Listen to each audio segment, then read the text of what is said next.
Bersama-sama kita hormati Kepala Geng Bapak Haji Kadari.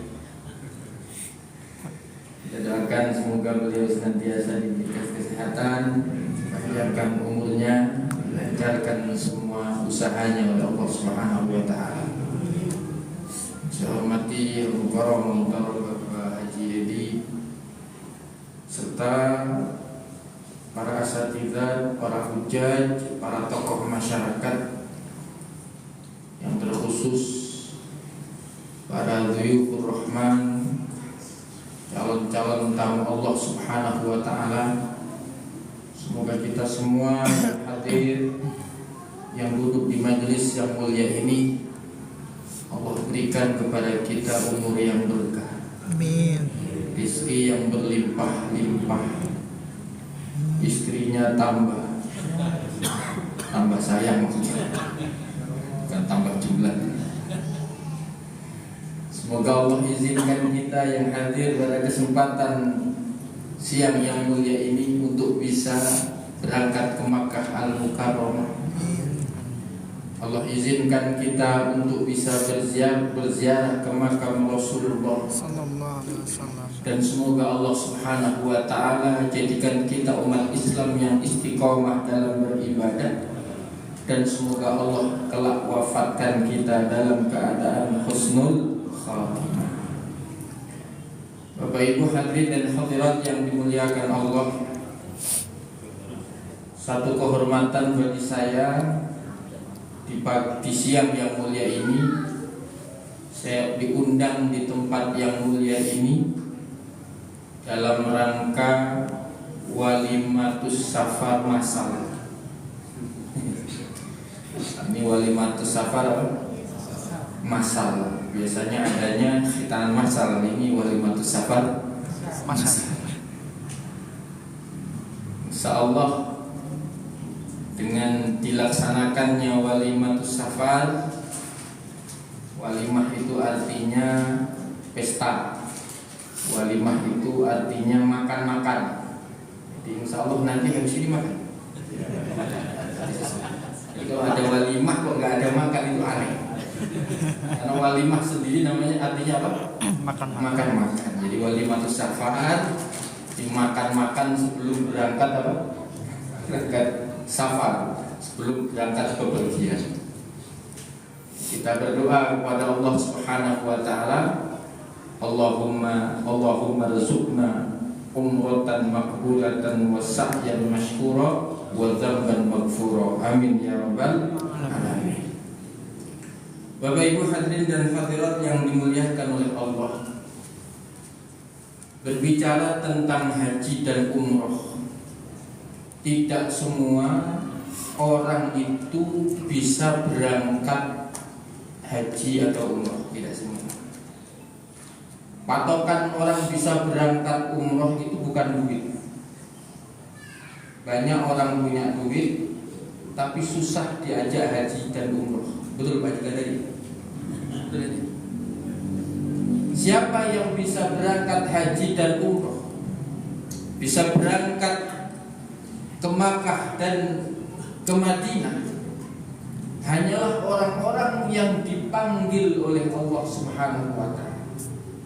Hanyalah orang-orang yang digerakkan hatinya oleh Allah Subhanahu wa taala. Alhamdulillah, saya baca sekitar ada 15 orang yang dipanggil oleh Allah Subhanahu wa taala untuk datang ke Baitullah. Kita kalau masih dipanggil ke Baitullah, ini kita masih ada kesempatan untuk bisa ke sana lagi. Artinya mumpung ini masih panggilan Baitullah, segera kita lakukan Bapak Ibu. Yang repot itu kalau sudah panggilan kematian. Mumpung belum dipanggil oleh Allah melalui malaikat Israel, ya segera kita berangkat ke Mekah memenuhi panggilan Allah Subhanahu wa taala. Bapak Ibu hadirin dan hadirat yang dimuliakan oleh Allah, Syekh Muhammad Ibnu Syihab Az-Zuhri atau Al-Imam Az-Zuhri itu pernah mengatakan bahwa Al-Hajjul Akbar Al-Hajj wal Hajjul Asghar Al-Umrah. Jadi ada istilah haji besar, ada istilah apa? Haji kecil. Kalau haji besar ya haji di bulan Dzulqa'dah, Dzulhijjah. Tapi kalau disebut dengan Al-Hajjul Asghar, haji yang kecil itu adalah umrah. Jadi umrah ini disebut oleh Al-Imam Ibnu Syihab Az-Zuhri sebagai Al-Hajjul Asghar alias haji kecil. Kenapa disebut haji kecil? Linuqsani a'maliha. Karena yang namanya umrah itu kan hanya miqat, kemudian tawaf, kemudian sa'i, kemudian tahallul, udah gitu aja. Nanti ini dari sini ke Mekah dulu apa ke Madinah dulu? Ke Madinah. Oh berarti nanti ke Mekah. Oh ke Mekah. Oh berarti mikotnya di Yalamlam ya. Kalau dari Madinah itu kan melalui Bil Ali. Bapak Ibu hadirin dan hadirat yang dimuliakan oleh Allah Subhanahu wa taala. Apa dalil bahwa haji atau umrah itu panggilan Allah? Di dalam suratul Hajj ayat 27 Allah Subhanahu wa taala berfirman, وَأَذِّن فِي النَّاسِ بِالْحَجِّ يَأْتُوكَ رِجَالًا وَعَلَى كُلِّ ضَامِرٍ يَأْتِينَ مِنْ كُلِّ فَجٍّ عَمِيقٍ. Jadi diceritakan setelah Nabiullah Ibrahim dan Nabi Ismail itu membangun Ka'bah. Yang membangun Ka'bah yang pertama kali dan ini disepakati oleh para ulama adalah Nabiullah Ibrahim dan Nabi Ismail. Setelah Ka'bah jadi, Allah memerintahkan Nabi Ibrahim untuk memanggil manusia. Jadi setelah Ka'bah jadi kan Nabi Ibrahim bingung, ya Rabb, ini bangunan Kudus sudah jadi, mau diapakan? Mau ditempati ya tempatnya seperti itu. Maka Allah memerintahkan Nabi Ibrahim panggil manusia yang ada di sebelah timur, yang ada di sebelah barat, yang ada di sebelah selatan, yang ada di sebelah utara untuk datang ke sini. Nabi Ibrahim bertanya, ya Rabb, ini di sebelah selatan, utara, timur, barat nggak ada orang. Siapa yang akan menyampaikan suara saya? Aku yang akan menyampaikan suara. Makanya Allah berfirman, wa'adzin fin nasi bil haji. Wahai Ibrahim, panggil manusia untuk melaksanakan haji, baik haji besar maupun apa? Haji kecil. Kalau haji besar ya haji di bulan Dzulhijjah itu. Kalau haji kecil kapan aja. Maka ya'tuka, akan datang kepada engkau rijalan, orang-orang yang berjalan. Saya kemarin melihat di TikTok, ada orang Indonesia berangkat itu jalan kaki. Kayaknya kalau Pak Jika dari di program jalan kaki ada yang itu.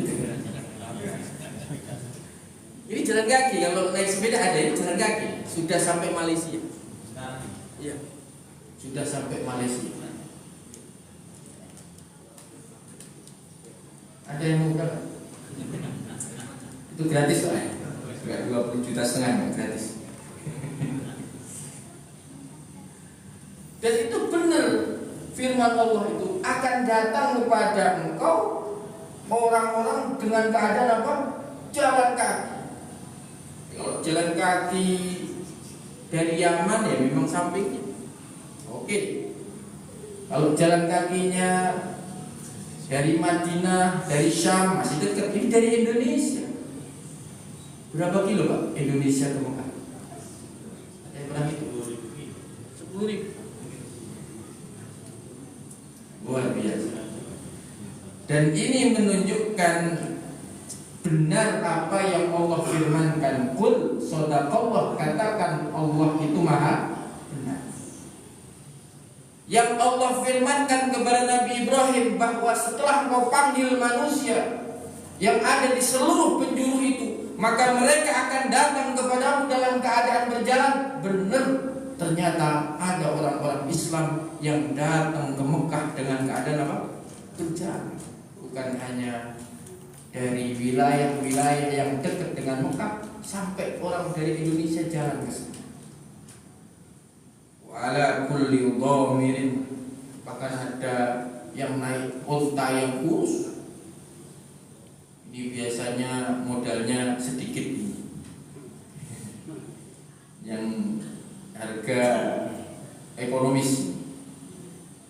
Saya pernah ada orang itu ikut umroh programnya backpacker. Ada Pak Jiko katanya backpacker itu tidurnya seenak-enaknya ya di mana? Banyak tiduran di masjid, karena kalau tidur di kamar terlalu sesak orang. Jadi mandinya di Masjidil Haram, Masjidil Nabawi, ya nyiksa badan. Kira-kira seperti itu. Namanya atau umroh backpacker. Biasanya umroh backpacker itu dilaksanakan di bulan Ramadan. Ya'tina min kulli fajjin amiq. Mereka yang datang itu enggak hanya dari kota-kota besar, dari pelosok-pelosok. Ya Allah, Bapak Ibu, tetangga-tetangga saya yang di kampung itu, ya mereka jual tanah berangkat ke Mekah. Yang namanya orang kampung, Mekah itu kan sudah modern. Dia pakai sandal naik lift, sandalnya dicopot. Nyampe atas dia keluar marah-marah, Pak sandal saya gimana? Masuk lift dianggapnya main masuk musola, dicopot sandalnya. Bila udah nyampe atas, sandalnya enggak ada, ketinggalan di bawah. Coba masuk, bener kan? Orang dari pelosok-pelosok itu sampai datang ke Mekah. Orang-orang mudik, orang-orang kampung. Bahkan sampai ada cerita, wallahu a'lam benar atau tidak ceritanya.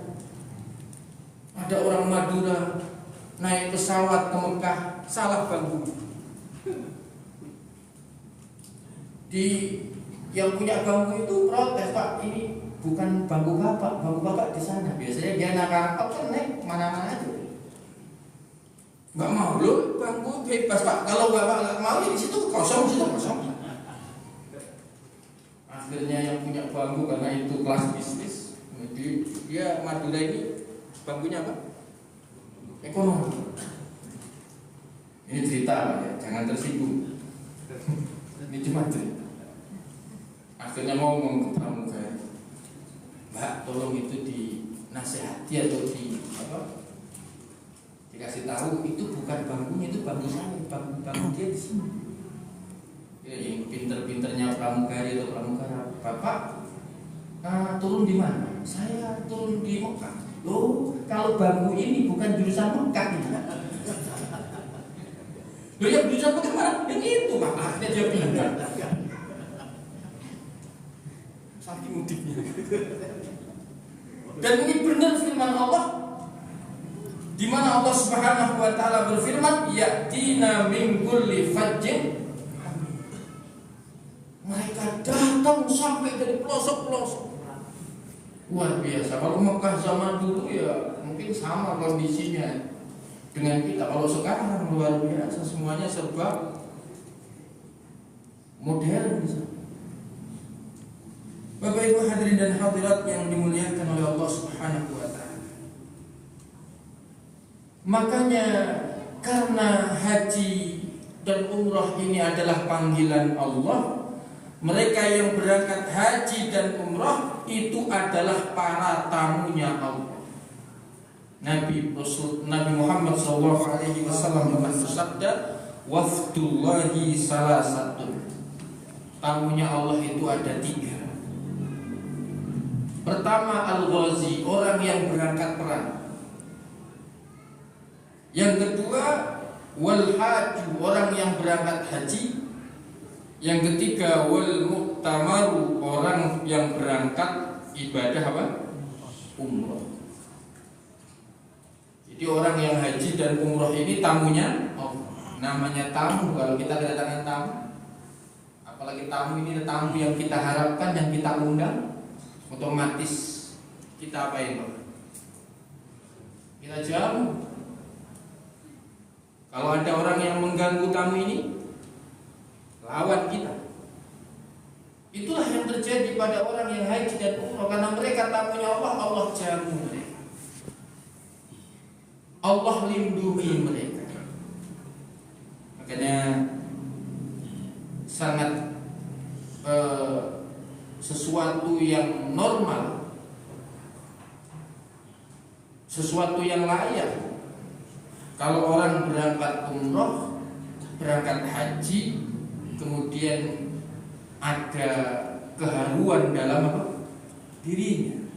Sampai tadi Ustadz Sapik, beliau terharu karena berangkat tidak hanya sendiri tapi bersama teman-teman. Ini sesuatu yang langka, Pak. Kita bisa berangkat paling sendirian atau bareng istri, tapi ini bersama-sama, bareng-bareng, saudara-saudara yang biasanya sholat subuh berjamaah, yang biasanya sholat duhur, sholat asar, sholat maghrib, sholat isya berjamaah, yang biasanya tahlilan bareng dari rumah satu ke rumah yang lain, ini besok umroh bareng. Dan semoga yang bajunya nggak hitam, tahun depan hitam semua. Ini kan yang hitam-hitam yang berangkat, yang nggak hitam kan nggak berangkat. Ketua K. Bapak Ibu hadirin dan hadirat yang dimuliakan oleh Allah Subhanahu wa taala. Maka kalau kita melihat kalimat talbiyah, maka di situ tersirat ungkapan kerinduan hamba kepada Allah Subhanahu wa taala. Ungkapan cinta hamba kepada Allah Subhanahu wa taala. Ini karena kita mau berangkat, saudara-saudara kita mau berangkat umrah, kita baca talbiyah. Talbiyah itu menurut para ulama boleh dibaca di luar orang melaksanakan haji dan umrah. Kita ini boleh baca talbiyah, itu boleh. Maka hadirkan dalam hati kita ketika membaca talbiyah itu, apalagi nanti sudah sampai sana, hadirkan dalam hati kita rasa rindu, seperti orang yang memegang surat undangan dan mengatakan, "Ya Allah, aku pegang surat undanganmu, sekarang aku datang kepadamu." Jadi ini yang namanya berangkat ke Mekah lebih berkesan daripada pulang kampung. Betul? Lebih berkesan. Orang itu akan bisa benar-benar, orang itu disebut benar-benar merasakan halawatul iman, manisnya iman, ketika ayyakunallah wa rasulahu ahabba ilaihi mimma siwahuma, ketika Allah dan Rasulnya lebih dia cintai daripada selain Allah dan Rasulnya. Jadi kalau rasa cinta kita kepada Allah dan Rasulullah itu lebih tinggi daripada kecintaan kita kepada orang tua, anak, istri dan sebagainya, berarti kita telah sampai pada apa? Halawatul iman, manisnya iman. Orang saja kalau mau pulang kampung, Pak, bis kita masuk mana? Ke kota kita, ke desa kita, itu masya Allah hati kita berdebar-debar. Apalagi yang pulang kampung ini adalah suami yang sudah 2 tahun belum ketemu istri, seorang bapak yang 2 tahun belum ketemu anaknya, seorang anak yang tahun belum ketemu orang tuanya, masya Allah, itu melihat tubuhnya. Kalau kota, kalau kita pulang kampung kan itu ada apa? Ada gapura. Wah, masya Allah, itu berdebar, seneng banget. Udah dekat. Makanya itu yang harus dihadirkan ketika kita membaca talbiyah. Rasa pengen segera melihat Ka'bah, pengen segera tawaf, pengen segera sa'i. Maka mari kita baca bareng-bareng. Labbaik Allahumma labbaik,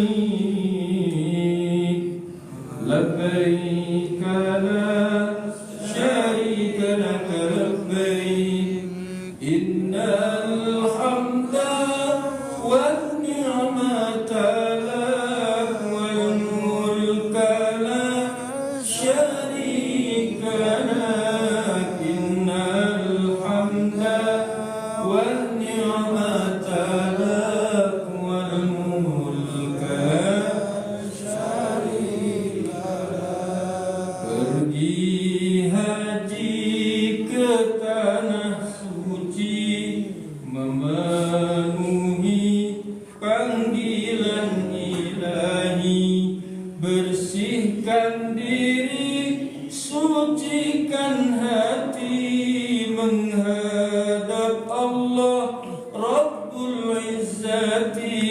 Bersihkan diri, sucikan hati, menghadap Allah Rabbul Izzati.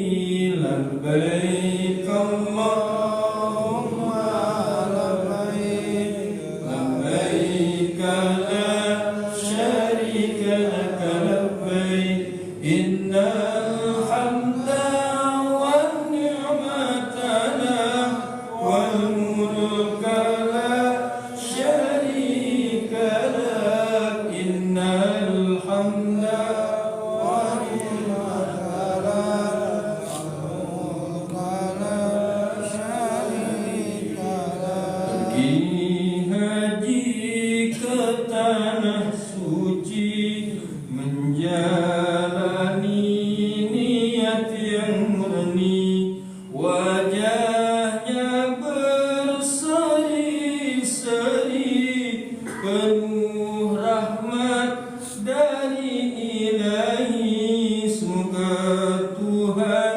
memberkahi amal ibadah insani. Labbaik Allahumma labbaik, labbaik la syarika lak labbaik, innal hamda wan ni'mata lak wal mulka syarika lak, innal hamda wan ni'mata lak wal mulka la syarika lak. Sallallahu Nabi Muhammad. Bapak Ibu hadirin dan hadirat yang dimuliakan oleh Allah, tadi telah disebutkan bahwa haji umrah itu adalah ibadah yang paling utama. Karena memang haji dan umrah itu adalah gabungan dua ibadah. Ibadah badaniyah dan ibadah maliyah. Ibadah fisik dan ibadah harta. Ibadah duit, ibadah materi. Makanya orang kalau mau berangkat umroh, ya fisiknya disiapkan. Kalau enggak nyampe sono 3 hari meriang. Fisik harus disiapkan. Apalagi tadi dianjurkan oleh Bapak Haji Kadari, jangan hanya umroh untuk dirinya, tapi umroh untuk keluarganya yang sudah wafat atau tidak mampu dan tidak memungkinkan untuk bisa berangkat ke Mekah. Ada saudaranya yang sudah sakit parah, udah nggak mungkin sembuh, ya udah diumrohkan di sana. Atau bapak-bapak ada orang tua yang pengen diumrohkan, kalau melihat dari nilai umroh kayaknya berat juga kalau kita ke sana, titip nggak apa? Itu bisa Pak juga tadi. Titip umroh bisa. Oh ya. Nanti ya tinggal ngasih duit 1 juta atau berapa. Bapak Ibu hadirin dan hadirat yang dimuliakan oleh Allah Subhanahu wa taala. Umrah dan haji itu gabungan dua ibadah, ibadah fisik dan ibadah materi. Makanya orang mau berangkat haji dan umrah ya perlu materi. Makanya ada yang sampai istilah umrohnya genset, bisa umroh karena jualan aset. Ada yang umrohnya umroh wahyu karena sawahnya panen. Ada yang mansur halaman diusus. Yang enak ini yang 4 abidin atas biaya dinas. Jadi yang biaya negara. Bapak Ibu hadirin dan hadirat yang dimuliakan oleh Allah Subhanahu wa taala. Insyaallah saudara-saudara kita berangkat umrahnya tanggal 29 Januari sampai 6 Februari, sekitar 9 hari. Maka bagaimana agar ibadah umrah yang 9 hari ini menjadi umratan maqbulatan, menjadi umrah yang diterima oleh Allah? Karena ada umratan maqbulatan, ada umratan mardudatan. Ada umrah yang diterima, ada umrah yang ditolak. Jadi hanya proposal, termasuk umrah juga, termasuk haji. Ada yang maqbul, ada yang mardud. Ada yang maqbul, ada yang mabur. Tahu mabur Pak? Cuma dapat enaknya naik pesawat doang. Bapak Ibu hadirin dan hadirat yang dimuliakan oleh Allah Subhanahu wa taala. Ini sampai jam berapa nih? 11 ya? Masih 1 jam lagi. Tinggal 1/4 jam. Agar umrah kita ini maqbulatan, diterima oleh Allah, tentu yang pertama dan yang harus kita lakukan adalah meluruskan niat. Saya ulangi lagi. Agar umrah itu diterima, harus meluruskan apa? Niat yang pertama karena Allah Subhanahu wa taala. Karena di dalam surah Al-Baqarah ayat 196 itu ada ayat yang berbunyi wa atimmul hajja wal umrata lillah, dan sempurnakanlah haji dan umrah karena Allah. Ayat ini dijelaskan oleh para ulama ahli tafsir turun berkenaan dengan perilaku orang-orang zaman dulu. Jadi ada orang-orang itu berangkat haji dan umrah bukan karena Allah, niatnya jualan. Jadi berangkat haji dan umrah itu yang lain tasnya 2, dia tasnya 10. Kenapa? Kok bisa 10? Yang 8 barang dagangan. Makanya pernah saya itu melihat tayangan televisi, ada jamaah umroh yang tasnya disita, yang kopernya disita karena isinya rokok semua. Iya, benar itu, benar itu, benar Pak Hari tadi ya, ada kan ya, ada kan yang disita. Jadi itu tasnya disita.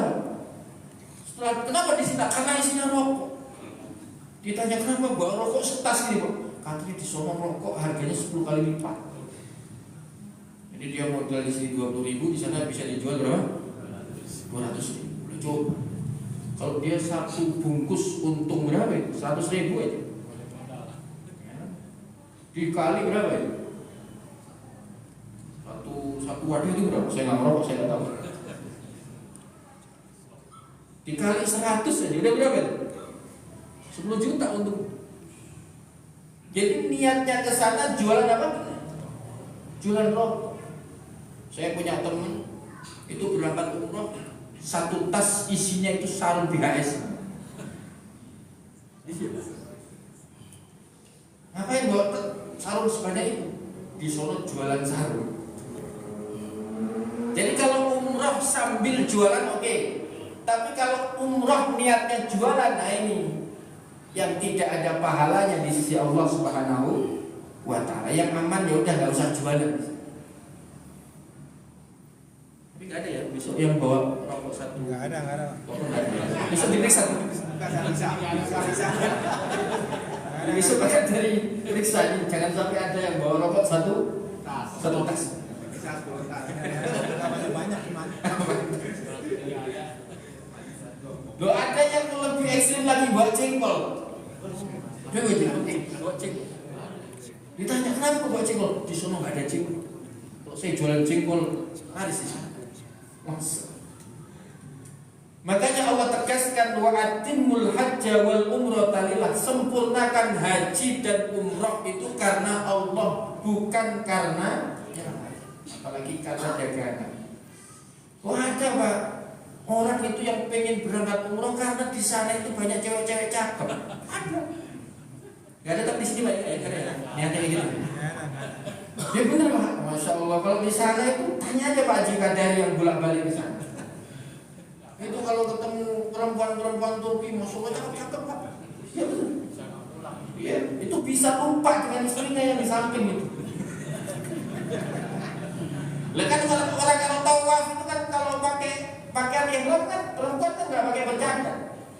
Jadi yang bercadar-cadar ini buka cadar. Jadi kelihatan cakep-cakep. Jadi ada orang yang berangkat umrah itu niatnya begitu. Saya berangkat umrah kenapa? Disuruh ceweknya cakep-cakep. Nah, ini salah niat. Makanya niatkan karena Allah Subhanahu. Orang kalau niatnya karena Allah di sana semangat. Sholat semangat, baca Quran semangat, bahkan ada yang program mengkhatamkan Quran selama 9 hari ada. Ada program apa berarti? Ada program khatam Quran 9 hari. Diadain. Karena di sana nanti Pak, ada umroh itu kalau ada umroh itu kalau haji ada tamatu, umroh juga ada tamatu. Tamatu itu kepanjangannya tani mangan tuh. Iya Pak. Itu karena niatnya bukan lillahi ta'ala. Jadi di sana itu umrohnya tamatu, tani, mangan tuh, keluar nyari kopi, keluar ke mall, keluar belanja, diajak sholat males, kadang-kadang sholatnya di mana? Di hotel. Ayo Pak kita sholat ke masjid, males kan? Sama aja ini juga tanah haram, gitu jawab. Iya semangatnya cuma 1 hari doang. Hari kedua, hari ketiga, hari keempat lemes karena ini niatnya kurang. Maka Bapak yang dimuliakan oleh Allah, yang enak itu pokoknya kita ngikutin program travel. Biasanya travel itu kan punya program. Ada program sholat berjamaah, ada program zikir, mungkin ada program baca Quran dan sebagainya. Dan kita harus sering bertanya apa keutamaan ini. Kalau saya jelaskan terlalu panjang, saya tinggal tanya ke majikan Berlin. Nabi Muhammad pernah bersabda, "Sholatun fi masjidi afdalu min alfi sholatin fi ma siwahu." Ini saya kasih satu contoh saja untuk penyemangat kita ibadah. Sholat di masjidku ini, kata Rasulullah, Masjid Nabawi, lebih baik pahalanya daripada 1000 sholat di RA Kamilah. Jadi bapak-bapak sholat sunnah 1000 di RA Kamilah itu kalah dengan yang cuma 2 rakaat di Masjid Nabawi. Wa sholatun fil masjidil haram afdalu min mi'ati alfi sholatin fi ma siwa. Dan sholat di Masjidil Haram itu lebih baik 100.000 kali dibanding sholat di Masjid RA Kamilah. Namun jangan juga setelah umroh males nggak berangkat ke RA Kamilah, kan saya tabungannya banyak.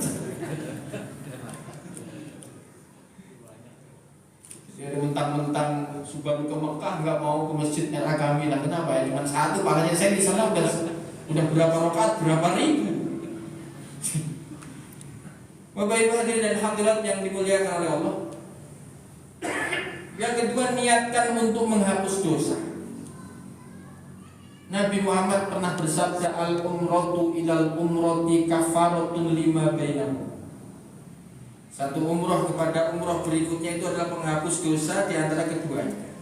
Bahkan disimpulkan umroh itu sendiri sebagai penghapus daripada dosa. Makanya perlu juga ketika nanti bapak-bapak itu sampai ke Mekah, baca syair iktiraf itu. Iktiraf itu kan artinya pengakuan diri. Ilahi ilas kulil firdausi ahla wala aqwa ala naril jahimi fahabli taubatan waghfir dhunubi fa innaka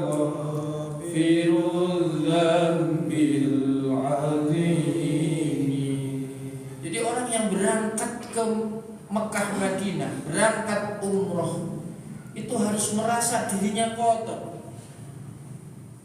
Fala tuzakku anfusakum, jangan sampai kalian itu merasa bersih. Kita ini harus selalu merasa kotor. Kita ini perlu mandi, kita ini perlu dibersihkan. Dan umroh itu adalah salah satu bentuk fasilitas yang Allah sediakan agar kita bisa membersihkan jiwa kita dari dosa-dosa. Ilahi wahai Tuhanku, lastu lil firdausi ahla, aku enggak pantas kalau masuk ke dalam surga firdaus. Wala aqwa 'alan narid jahim, tapi aku juga enggak mampu kalau kau masukkan ke dalam apa? Neraka jahim. Fahabli taubatan waghfir dunubi, maka anugerahkan kepadaku taubat dan ampuni dosa-dosaku. Fa innaka ghafirudz dzambil azimi, maka sungguhnya engkau adalah zat yang maha mengampuni terhadap dosa-dosa yang besar. Wah, ini kita baca supaya kita ini sadar bahwa kita ini hamba-hamba yang banyak dosanya. Jadi berangkat ke Mekah sana sambil kita ini mengakui bahwa kita ini adalah orang-orang yang banyak apa? Salah dan dosanya, dan kita memerlukan ampunan Allah Subhanahu wa taala. Yang terakhir Bapak Ibu, udah mau jam 11. Jadi berangkat umrah itu niatkan untuk mengagungkan syiar-syiarnya Allah. Dalam surah Al-Hajj ayat 32 Allah berfirman, "Dzalika wa man yu'azzim sya'airallahi fa innaha min taqwal qulub." Yang demikian itu dan barang siapa yang mengagungkan syiar-syiarnya Allah. Apa syiar-syiarnya Allah? Simbol-simbolnya Allah. Fa innaha min taqwal qulub, maka sesungguhnya mengagungkan syiar-syiarnya Allah itu bagian daripada bukti ketakwaan hati. Bapak Ibu hadirin dan hadirat yang dimuliakan oleh Allah, mengagungkan syiar. Jadi disebutkan dalam riwayat bahwa Ka'bah itu min sya'airillah, di antara syiar Allah.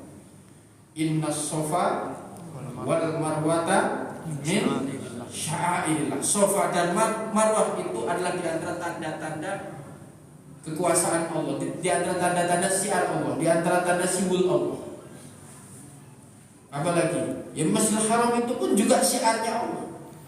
Maka makna mengagungkan syiar Allah adalah kalau kita mengagungkan Ka'bah dengan tawaf keliling, mengagungkan Safa dan Marwah, mengagungkan Safa dan Marwah dengan cara kita sa'i di Safa dan Marwah itu.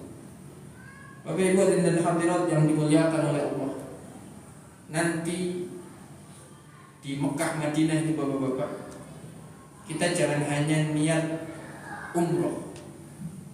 Ini yang namanya Mekah ini beda, Ka'bah ini beda. Kalau kita baca dalam Al-Quran, Allah berfirman, wa id ja'alnal baita mathabatan lin-nasi wa amna wattakhidu min maqami Ibrahim musalla. Wa id ja'alnal baita mathabatan lin-nas, dan tatkala kami telah menjadikan Baitullah itu mathabatan lin-nas. Arti mathabatan lin-nas itu ada beberapa makna. Yang pertama adalah tempat berkumpulnya manusia. Dan yang kedua, tempat kembalinya manusia. Makanya Ka'bah ini berbeda dengan yang lain. Orang kalau pergi ke mana Singapura melihat patung apa itu? Patung singa. Kalau sudah pernah melihat, pengen lihat lagi nggak? Udah pernah Pak? Sekali aja udah pernah. Pak ke Singapura lihat patung singa udah pernah? Enggak mau. Udah pernah. Udah pernah ke Paris melihat apa? Ayo Pak, kita ke Paris lagi. Nggak mau, ada diskon, tetap nggak mau. Kenapa? Udah pernah. Tapi kalau ke Mekah, ayo Pak, ke Mekah lagi. Mau apa enggak? Ada diskon.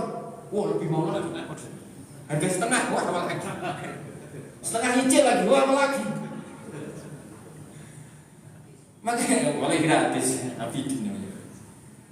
Bapak Ibu hadirin dan hadirat yang dimuliakan oleh Allah. Jadi Allah menyebut Ka'bah itu sebagai mathabatal linnas, bikin orang pengen balik lagi.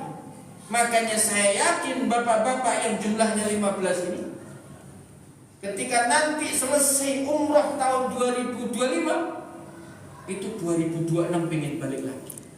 Cuman masalahnya tergantung duitnya. Semoga habis umroh rizkinya dilancarkan. Amin. Sehingga 2006 berangkat lagi. 2027 berangkat lagi. Tiap tahun berangkat. Bapak Ibu hadirin dan hadirat yang dimuliakan oleh Allah, maka saya sampaikan terakhir, niatkan tidak hanya sekedar umroh ibadah tapi nampak tilas. Itu di Mekah Madinah banyak situs-situs peninggalan Nabi Ibrahim, situs-situs peninggalan Rasul Shallallahu Alaihi Wasallam. Berbeda dengan situs Majapahit, beda. Ya Allah, nanti kita lihat Safa dan Marwah, di situ tergambar dalam dalam benak kita bagaimana Siti Hajar lari-lari.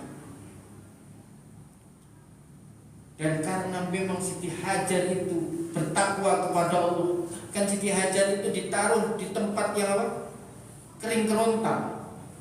Ditaruh oleh Nabi Ibrahim di padang pasir yang nggak ada apa-apa, air nggak ada. Sampai Nabi Siti Hajar ketika mau ditinggalkan oleh Nabi Ibrahim, Siti Hajar bertanya, wahai suamiku, aku disuruh, kau letakkan aku kau taruh di sini atas keinginanmu atau keinginan Allah?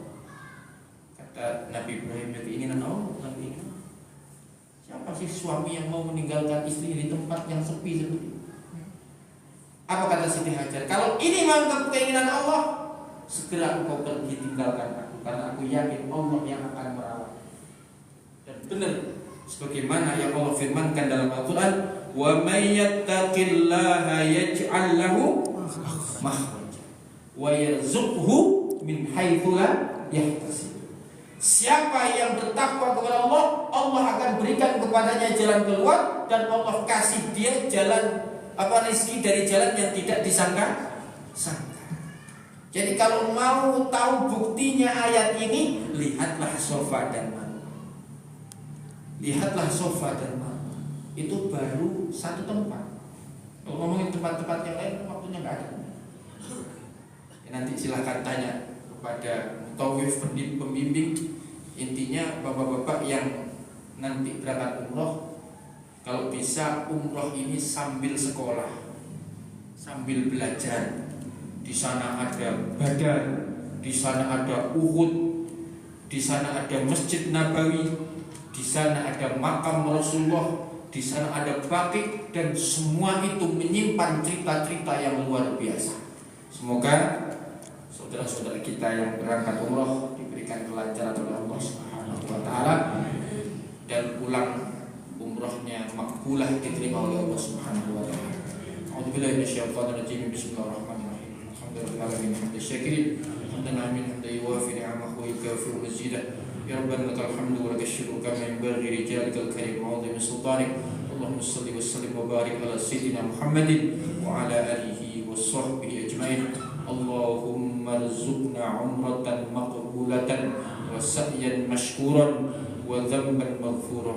Ya Allah, ya Tuhan kami, saudara-saudara kami, insyaallah ya Allah, tanggal 29 Januari sampai 6 Februari mereka akan melaksanakan umroh, akan datang ke rumahmu beribadah kepada Engkau, akan datang ke Madinah mengunjungi makam Rasulullah. Ya Allah, berikan kemudahan kepada beliau-beliau ya Allah, berikan kesehatan kepada beliau pada saat melaksanakan ibadah umrah ya Allah. Ya Allah, ya Tuhan kami, hindarkan beliau dari mara bahaya ya Allah. Segala rintangan-rintangan yang ada di depan beliau ya Allah, hilangkan ya Allah. Ya Allah, ya Tuhan kami, mudahkan perjalanannya ya Allah. Berikan semangat ibadah kepada beliau-beliau saudara-saudara kami yang hendak melaksanakan umrah tersebut ya Allah. Untuk kami yang ada di sini ya Allah, panggillah balik kami pula untuk bisa hadir, bisa datang ke Baitullah ya Allah, ke rumahmu ya Allah.